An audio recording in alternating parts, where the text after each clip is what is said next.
Desde que tengo memoria, siempre me costó creer de la manera en que se suponía que debía hacerlo. Cuando tenía 16 años, fui dura con mis padres, probando mis límites para ver hasta dónde podía llegar. Los veía como opresores, incapaces de lidiar con cualquier cosa que los incomodara. Pero ahora que soy mayor, puedo apreciar que estaban haciendo lo mejor que podían. No tenían todas las respuestas, pero creían que, como padres y buenos cristianos, debían tenerlas, fingir hasta lograrlo y todo eso. Y a cambio, se suponía que yo debía aceptar su palabra sin cuestionarla, como era el orden natural entre padres e hijos. Harás lo que digo porque lo digo yo, y punto. Pero luego mi hermano desapareció y el orden natural de todo se desmoronó. Brian solía volver a casa de la práctica de la banda a la misma hora todos los días, pero el 12 de abril de 2015 no escuché el tintineo de sus llaves al abrir la puerta. No escuché su viejo auto estacionarse en el camino de entrada. No escuché sus quejas sobre cómo la chica del primer atril no dejaba de hablar de sus nuevas cuerdas. Pienso en esa primera noche con frecuencia, cómo me dije a mí misma que solo estaba un poco retrasado. Normalmente, cuando eso ocurría, nos avisaba. Como estaba castigada otra vez, tuve que preguntarle a papá si había recibido algún mensaje, pero no le había llegado nada, ni en mi teléfono ni en el suyo. Brian solía llegar a casa a las 6 en punto, pero el reloj marcó las 7, luego las 8, luego las 9. Mientras mamá, papá y yo esperábamos oír su auto, su voz, el teléfono sonar, cualquier cosa, fue cuando comenzó el silencio. Nadie te cuenta que cuando alguien a quien amas no vuelve a casa, el silencio que llena el aire donde debería estar su risa es más fuerte que cualquier grito. Deberías escuchar sus pasos en el pasillo. Deberías estar discutiendo sobre quién usó toda el agua caliente de la ducha y puso a papá de mal humor. Debería haber una luz encendida en su habitación mientras escucha su música metal, esa que nuestros padres toleraban porque, si esa es la forma en que Brian se revela, lo acepto. El silencio te mata. Esa primera noche, cuando mamá llamó a la policía, su voz era baja, como si temiera que hablar demasiado fuerte hiciera que la pesadilla se volviera real. Mientras no habláramos de ello, no era tan malo como pensábamos. Solo un malentendido. Estaba retrasado. Eso era todo. Las horas se convirtieron en días. Hubo más conversaciones en voz baja con la policía. Después, mamá y papá mirándome para asegurarse de que no escuchara. Sin embargo, sus rostros me decían más de lo que las palabras podrían. En solo unos días, parecían mucho mayores. Yo también envejecí. Todo el pueblo y los miembros de nuestra iglesia se unieron para realizar búsquedas. Seguramente solo esté perdido en el bosque, probablemente en casa de un amigo. Ya sabes cómo son los chicos a esa edad. Era lo que decían. No importaba que Brian no fuera así. Así son los chicos, decían, porque era mejor que la alternativa. Pasaron días de incertidumbre, sin saber si Brian estaba vivo o muerto. Después se convirtieron en semanas. Las búsquedas continuaban, pero cada vez menos personas acudían a gritar su nombre con la tenue esperanza de que algo además de los coyotes respondiera. Aunque nunca entendí el atractivo de la música que le gustaba escuchar, me colaba en su habitación por las noches, encendía el reproductor de CD. Si su música estaba sonando, él no se había ido. Solo estaba en la habitación junto a la mía. Sabía exactamente dónde estaba. Sabíamos exactamente dónde estaba. Una noche, sorprendí a papá entrando para sentarse en su cama. El silencio se rompió cuando el hombre que solía considerar autoritario e inquebrantable se desplomó sobre sí mismo, tratando de ahogar sus sollozos con la almohada de Brian. Entré y lo abracé con todas mis fuerzas. Mamá no tardó en seguirnos, abrazándonos a ambos, con sus sollozos acompañando los nuestros. La almohada aún tenía su olor, como si estuviera justo allí, atrapado en las fibras, enterrado demasiado profundo para que pudiéramos alcanzarlo. Fue en ese momento cuando comencé a rezar A pesar de todas mis preguntas sin respuesta y mi escepticismo, no sabía qué más hacer. Si Brian no podía responder cuando lo llamábamos, tal vez Dios lo haría, solo esta vez. 3 meses después de la desaparición de Brian lo encontraron. Nunca olvidaré cómo mi madre aulló su nombre, una y otra vez, como si su dolor fuera suficiente para traerlo de regreso a donde pertenecía. No importa cuánto tiempo haya pasado, no puedo decir qué le hicieron. Simplemente no puedo. No solo lo asesinaron, pensar en lo que le hicieron me hace querer desenterrar al hombre que nos lo arrebató y pulverizar sus huesos. La muerte no fue suficiente para él. Nada fue suficiente para él. Claramente, no fui la única que sintió eso. Cuando encontraron al secuestrador de Brian, no duró mucho tiempo tras las rejas.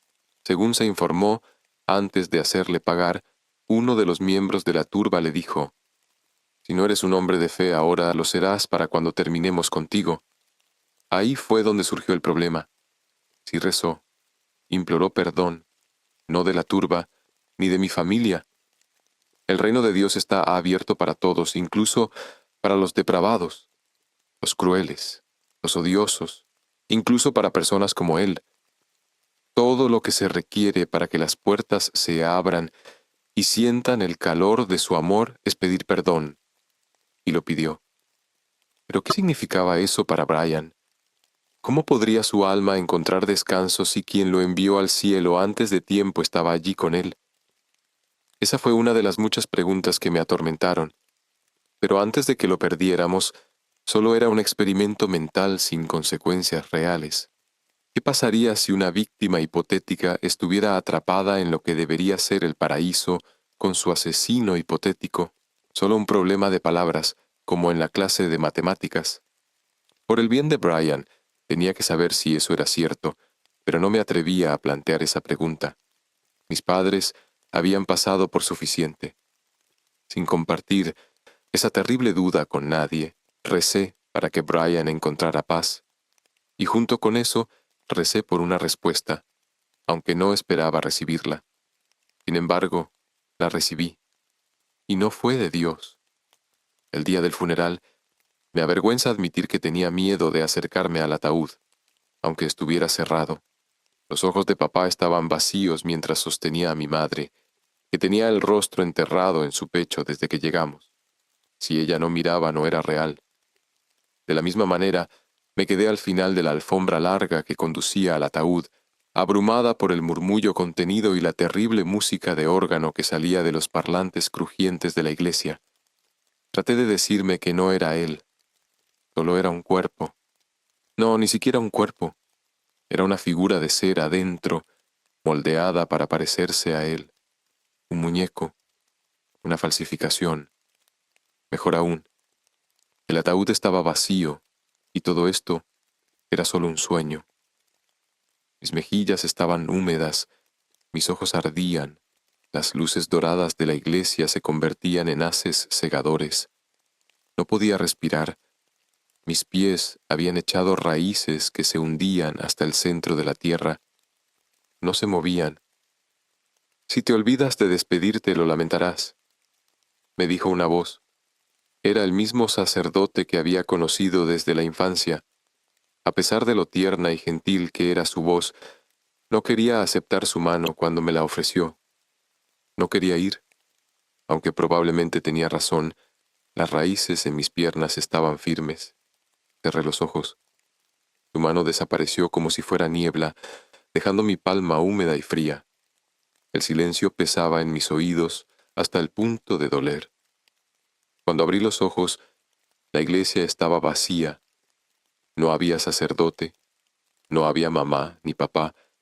La iglesia lucía completamente diferente en la oscuridad, más grande. O quizá yo me había encogido, de alguna manera. De cualquier forma, no me sentía bienvenida. Lo único que permanecía era el ataúd. «Easy», dijo alguien. Era el apodo que Brian me puso. Solía odiarlo, pero en ese momento habría dado cualquier cosa por escucharlo otra vez. Alguien susurraba desde adentro del ataúd, con su voz resonando en el hueco y desolado santuario. Su tono sonaba extraño, ronco, segundo. Mis manos temblaban, no podía moverme. Ellos mienten, dijo, con su voz quebrándose de una manera que me hizo sentir como si fuera a romperme en 1000 pedazos. No es como dijeron que sería. Abrí la boca, pero no estaba segura de lo que iba a hacer. ¿Gritar? ¿Hablar? Nada ocurrió. Las raíces habían crecido hacia arriba, tomando también mis cuerdas vocales. Entonces el aire en la habitación cambió, como la tensión eléctrica en la atmósfera antes de que llegue una tormenta. Mi piel se erizó. Instintivamente supe dónde había caído el rayo, girando la cabeza para ver no un destello de electricidad, sino una chica. La chica tenía mi edad, quizá un poco más. Estaba encorvada, mirando un rosario azul brillante que tenía enredado entre los dedos, como si fuera un rompecabezas que intentaba resolver. Los murmullos de Brian continuaron mientras yo luchaba por hacer que mi cuerpo hiciera algo, cualquier cosa, en lugar de solo quedarse allí.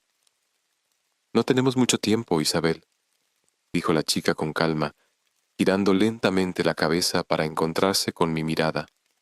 Pronto vendrán a buscarlo. Como si hubiera roto un hechizo, mis piernas finalmente se movieron. Por su propia voluntad, me guiaron a sentarme junto a ella.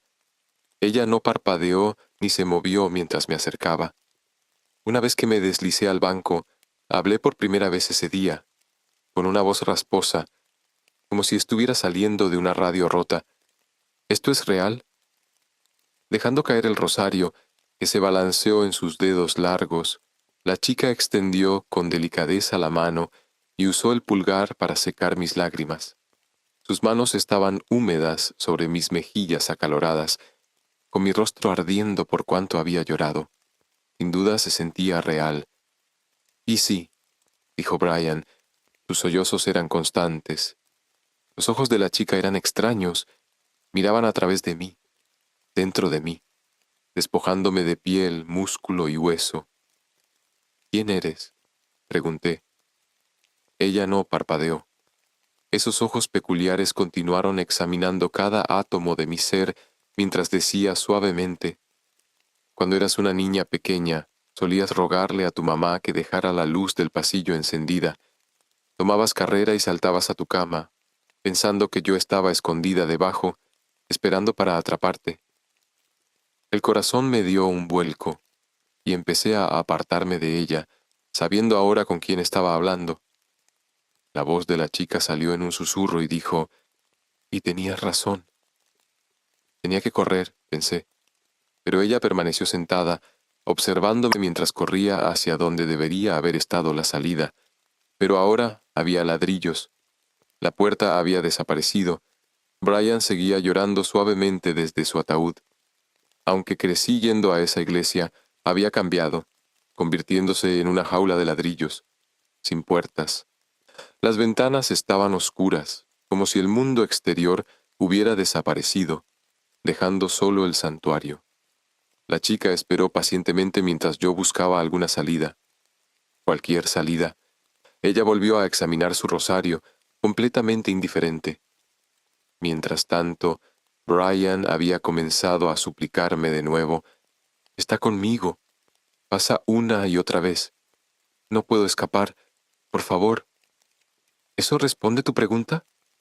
La voz de la chica flotó por encima de los gritos angustiados de Brian mientras seguía jugando con la cruz.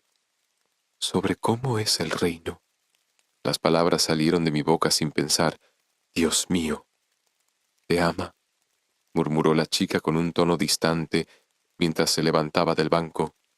«Ama a todos, a cada santo, a cada pecador, incluso a los que Él me envía. Todos son iguales a sus ojos, incluso cuando no lo son. El martillo es el clavo, y mientras lo amen y pidan su perdón, estarán juntos». Mi voz volvió, llena de ira y dolor, mientras ella pronunciaba cada palabra con el desapego frío de quien enuncia un hecho simple. «¿Qué quieres? ¿Por qué haces esto?» tú querías una respuesta, respondió mientras se colocaba frente a mí. Era mucho más alta, aunque su presencia abrumadora la hacía parecer aún más grande. Y yo quiero almas. Tu hermano ya no está en posición de ofrecer la suya. Solo los vivos tienen ese lujo. Tendrás que hacerlo por él. Mi corazón latía aún más rápido. Mi respiración se aceleraba mientras el peso de sus palabras finalmente encajaba en mi mente frenética. No puedes estar hablando en serio. Su rostro no mostró emoción alguna. ¿Debería dejar que los ángeles se lo lleven de vuelta? Ante eso, los ruegos de Brian se volvieron más urgentes. Nos suplicaba a ella y a mí que no lo dejáramos regresar al cielo.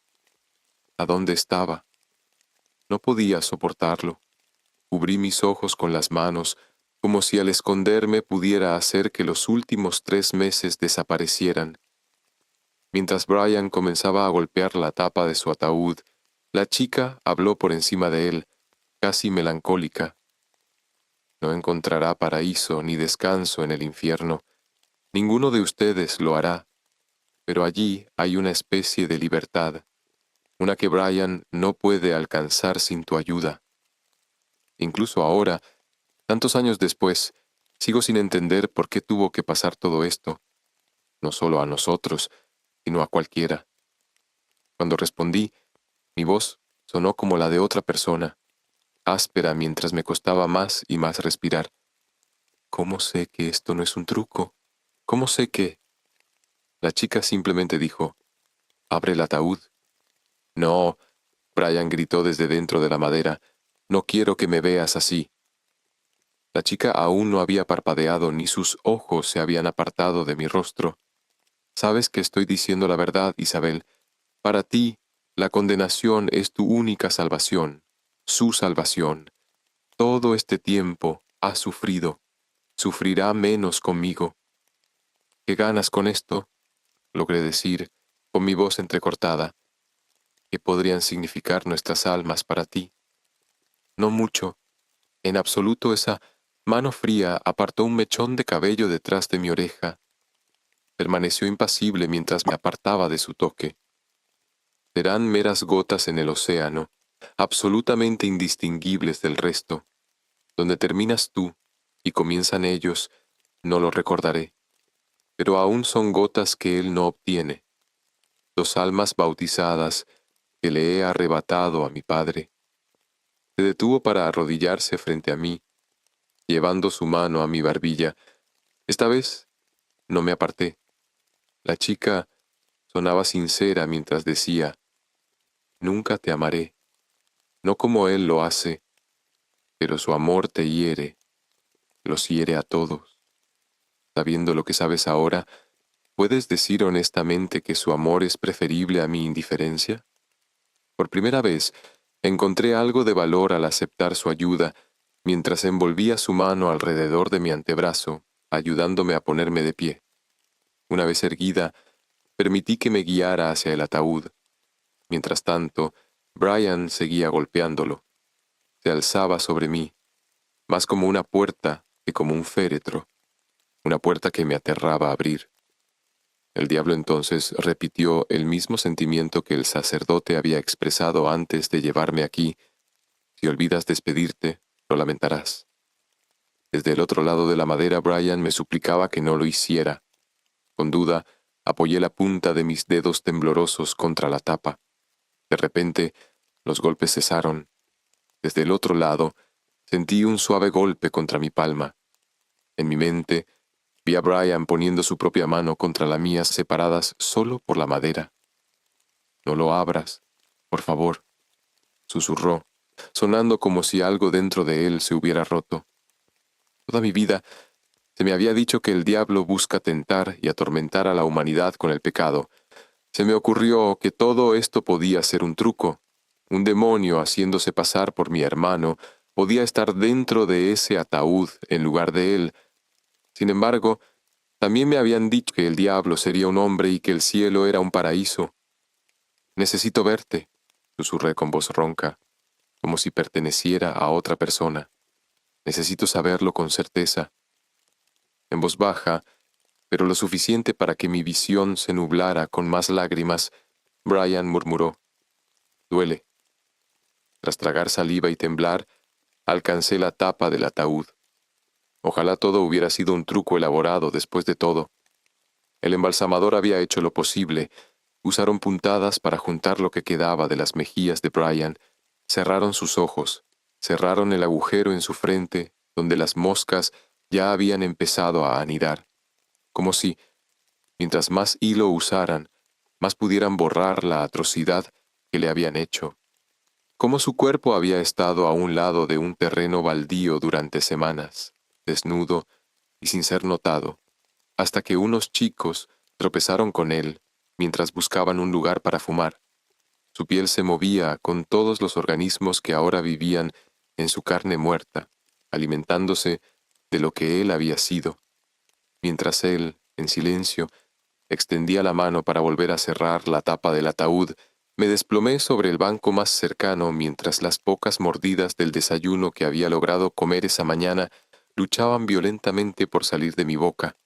Él simplemente observaba, con el rosario balanceándose de su mano como un péndulo.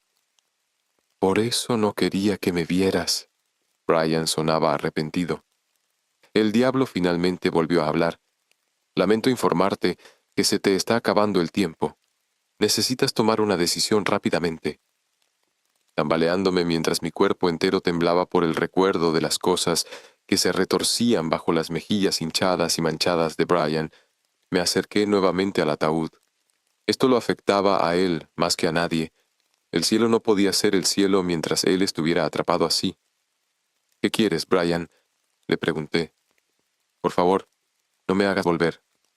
Apoyé mi frente contra la madera, preguntándome cómo demonios se suponía que debía hacer esto. «Si te sirve de consuelo, una vez que te unas a él, ya no estarás solo». Creo que esa fue la manera del diablo de intentar ofrecer algo de consuelo. Lo dijo con un tono plano, sin rastro de calidez en su rostro. Había tantas otras cosas atormentando mi mente, una eternidad de tormento para los dos. Y nuestros padres, ¿qué pasaría con ellos? Nunca los volveríamos a ver. Se quedarían atrapados en el reino de Dios con el asesino de Brian. Y de la nada, se escuchó un gran golpe. Salté, girándome de golpe. La iglesia tembló. Polvo cayó de los ladrillos mientras lo que fuera que estuviera afuera golpeaba la pared. Lo que siguió fue un rugido furioso, como engranajes de metal chirriando entre sí, tan agudo que tuve que cubrirme los oídos. Cuando el rugido finalmente cesó, el diablo me informó: «Los ángeles están llegando». «¿Eso es un ángel?», Brian gritó desde el ataúd. «¿Isabel?». «Estoy bien», le aseguré, pero mi grito frenético probablemente no sonó convincente. El diablo empezaba a perder la paciencia mientras me decía una vez más: «Tienes que tomar una decisión, ahora, o ellos se lo llevarán de vuelta». El ruido afuera soltó otro grito ensordecedor. Una luz blanca y brillante comenzó a fluir a través de las ventanas. El sonido de los engranajes chirriando pareció cambiar un poco. «Isabel». El diablo dijo mi nombre con tanta firmeza, con más poder del que jamás había escuchado en mi vida, que no tuve más remedio que concentrarme en ella. Todo quedó en silencio. Los gritos de Brian, los intentos del ángel por derribar las paredes de la iglesia. Solo estábamos ella y yo. «Hazlo, llévatelo, y dile que lo amo». Hasta el día de hoy, no sé si la decisión que tomé fue la correcta, pero por primera vez el diablo sonrió. Luego, la pared se rompió, inundando la iglesia con una luz cegadora mientras el chirrido me hacía desear arrancarme la piel. Una mano agarró la mía.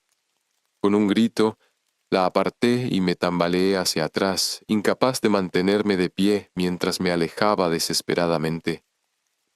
«¿Isabel?», preguntó alguien. La voz era familiar. No era el diablo. No era Brian. Las luces estaban encendidas de nuevo. El sacerdote que había ofrecido acompañarme me miraba con una mezcla de preocupación y lástima. En algún momento había terminado en el suelo. Mamá había salido del capullo protector del abrazo de papá, y ambos corrían hacia mí alarmados.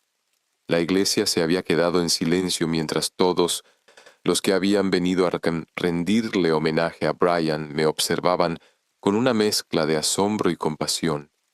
Solo quedaba la música solemne del órgano sonando por los parlantes. Durante años, nunca le conté a nadie lo que pasó, por razones obvias. Suena como un episodio psicológico inducido por el duelo. Y durante un tiempo, eso fue lo que me dije a mí misma que había sido. Pero recuerdo cada palabra de aquella visita del diablo. Recuerdo exactamente cómo se sentía su oscura y opresiva versión de nuestra iglesia familiar. Ese momento está más presente en mi mente que el día de mi boda, o cuando sostuve a cualquiera de mis hijos recién nacidos en brazos. Con el tiempo, llegó un punto en que no pude seguir negándolo, y me volví mórbidamente curiosa sobre cuántas otras personas habían recibido esta oferta. Empecé a contactar a otras familias que habían pasado por pérdidas similares a la nuestra. Resulta que la respuesta a esa pregunta es demasiadas. Aunque ahora puedo reconocer que fue una carga espectacular para colocar sobre los hombros de una adolescente, me alegra que me hayan abordado a mí en lugar de a mis padres. Mamá tardó años en volver a sonreír, y el estrés de todo casi envió a mi padre a una tumba prematura.